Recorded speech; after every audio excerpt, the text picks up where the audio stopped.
Good morning, ladies and gentlemen. I'm so sorry that I can't be with you in person this morning, but I am in London thinking of you, and I have been thinking of you quite a great deal in the course of the last 6 to 9 months as you've been battling with your floods and the consequences of those floods, which I'm sure you measure in terms of the social, the emotional and the economic impact. My session this morning for you is going to focus on families with multiple needs, what we call high-risk families. And at times of crisis or challenge, the risks and the needs of our most vulnerable families, parents, carers, children and young people can of course be exacerbated. In the UK, as you know, we're facing our own period of challenge. We are in what is called a climate of austerity, and that really means that many of our services, whether they be public services or services provided by the voluntary and community sectors, are being reduced. And there are a number of consequences of the climate of austerity in the UK. That is, the number of vulnerable families are growing, and the needs of our most vulnerable are also growing because they are always hit disproportionately. The other consequence, of course, is the need to be able to target interventions effectively, making the best possible use of time, energy, resources and money have never been greater. So I'm going to talk to you first about some of the characteristics of families facing multiple difficulties and challenges, and then identify some of the high-level messages that we have found really make the difference to their outcomes. And just to remind you, C3O, the Centre for Excellence in Outcomes, and many of you will have heard me talk last year, does 3 things essentially. We bring together the best possible research and evidence, whether that be national evidence or international evidence, about what makes the difference to the lives and outcomes of families, children and young people. We draw out of that evidence the key messages about what works in order to inform the practice of both leaders, managers and frontline practitioners. But we also draw together really good examples of effective local practice, because what we have found, and I'm sure equally you have found it, I know you have from my visit last year to Queensland, often what's happening on the ground, local practice, is outstripping national and international research and evidence. But in judging what constitutes effective local practice, we set the bar very high, and we have 2 essential criteria. There must be evidence of sustained impact on outcomes, and there must be capability to scale up the local practice. Now, I know I'm going to be referring, as we go through this talk this morning, to local practice in England and the UK, but I hope very much that some of the findings will be equally transferable to your situation in Queensland. I'm sure they will. I'm sure they will. And of course, the other thing that we do in the UK through the C3O is actually provide practical hands-on support to make best use of our research findings and our local practice. But as we go through this morning, and I'm just really going to talk in headlines, so you'll have to forgive me, I'm going to refer to our research reviews, and I'm also going to identify a number of examples of local practice. Now, I'm hoping very much that the slides that I'm going to refer to as I go through this presentation, I hope that you'll have in hard copy.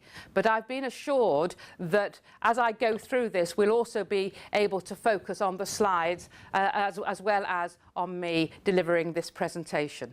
So I hope you will not be disadvantaged by me talking to you from London to Queensland.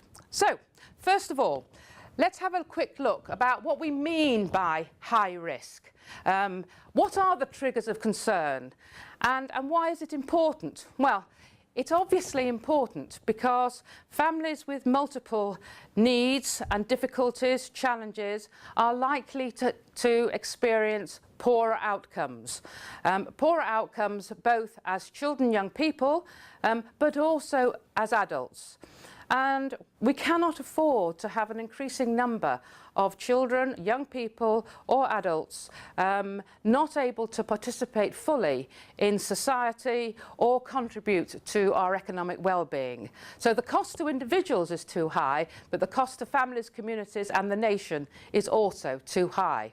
It is essential that parents and carers are encouraged to make full use of services at the earliest opportunity, at particular points, at times of stress for them. And the majority of parents and carers and families actually prefer to have those services delivered for them at most local level, where they can access them through what we call our universal services. We've found that the take-up of specialist support services is much higher when they are delivered through health services, through our early year settings, which we of course, as you know, call children's centres, and schools. Because support services for families in need need to be locally accessible, highly visible, but non-stigmatising. So they are best accessed through what we call the universal doorway. The other finding is that services that are provided through schools have been shown to really have the most significant impact on children's behaviour.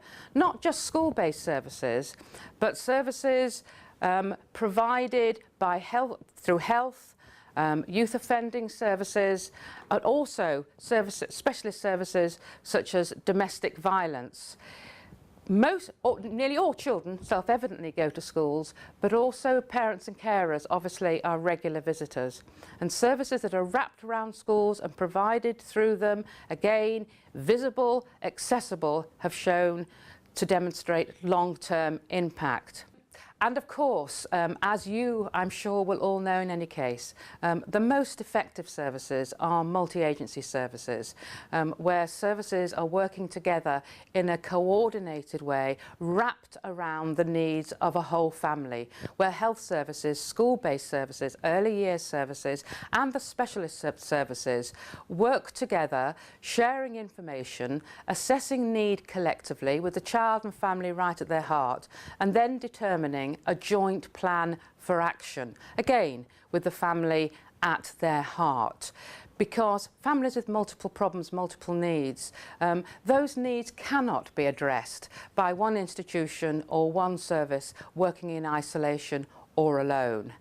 And of course the other key finding, again which you will be very familiar with, is the most successful interventions are where parents, carers, children, young people themselves are involved in both assessing their own needs, but also in shaping the services that are delivered on their behalf. Turning now to mental and physical health. Now, your statistics in Queensland are actually very similar to ours in the UK. So just a few facts, and I'm sure some of you may look at these and think, well, that's not right. But these are facts that I've drawn from the Queensland Government analysis itself. So that between 29 and 35% of mental health service clients are mothers of children under 18. Exactly the same statistic as we have in the UK. The second statistic, which surprised me, is that where parents themselves have a disability, the rate of removal of children into the child protection system is estimated to be about 40 to 50%. Therefore, parents who have a disability appear to be particularly vulnerable. 1 in 5 adults in Queensland, again as in the UK, appear to have a mental health problem. And again, between 25 to 50% of those adults also have dependent children. And parents who are deemed to be responsible or may be at risk of harm towards their children, of that client group, around 47% have drug or alcohol problems, and 19% have diagnosed mental health issues. And I suspect, as in the UK, and we have got a real paucity of mental health services, that probably is just a sort of a tip of the proverbial iceberg.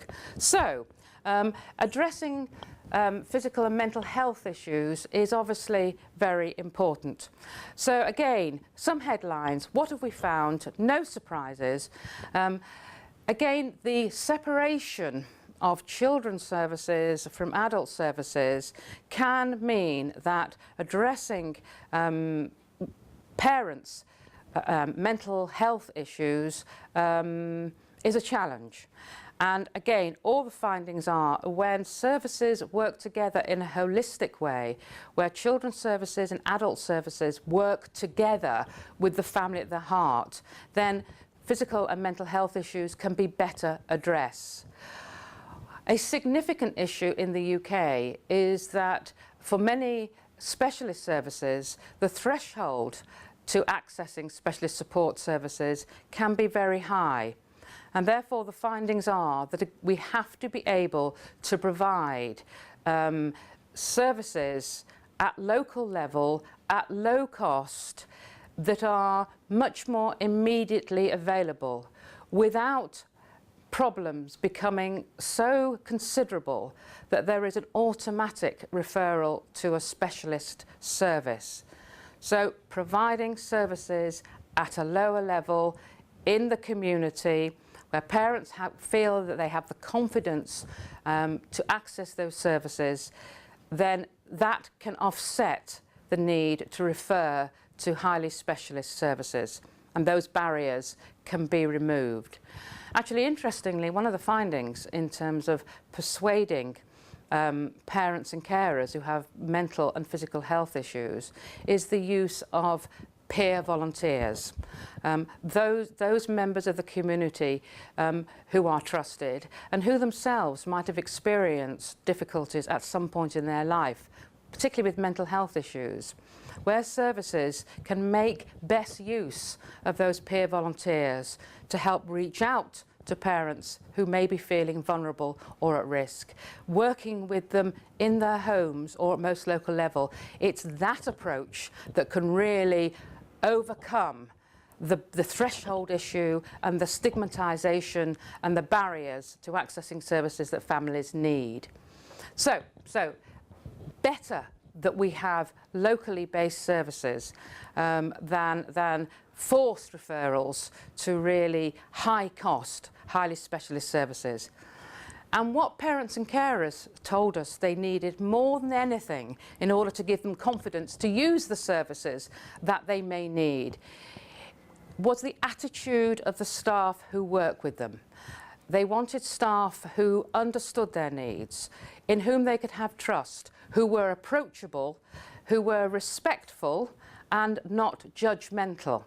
So that again emphasises the need to use local people who are most vulnerable. Parents and carers feel that they can trust. And of course, and we'll come back to it in a moment, there is really high quality evidence which shows that if you can intervene at the earliest possible time with a child, young person or a family, then the greater chance they have of securing better outcomes. In summary, parents, carers, children, young people facing physical and mental health issues, what works? Just a quick summary. So, identify need, intervene early, locally. Provide flexible, tailored support. That is, that services need to be designed around the particular needs of a particular family. One size does not fit all. Avoid stigmatisation, i.e. referral to highly specialist services if you can. Again, accessible, local, visible, trusted. Foster carers for our children, young people who are in our child protection system in care, they particularly wanted better peer support networks, i.e. the support of other foster carers who were experiencing similar challenges and difficulties themselves. They wanted more training and they want more information on what services are available to them. Again, in particular, mental health services. The intervention that we have found through all of our research really makes the biggest difference to mental health issues is multisystemic therapy, which is, and I'm sure again you'll be familiar with this, where the holistic needs of a family or a child are looked at. Social needs, emotional needs, community-based needs,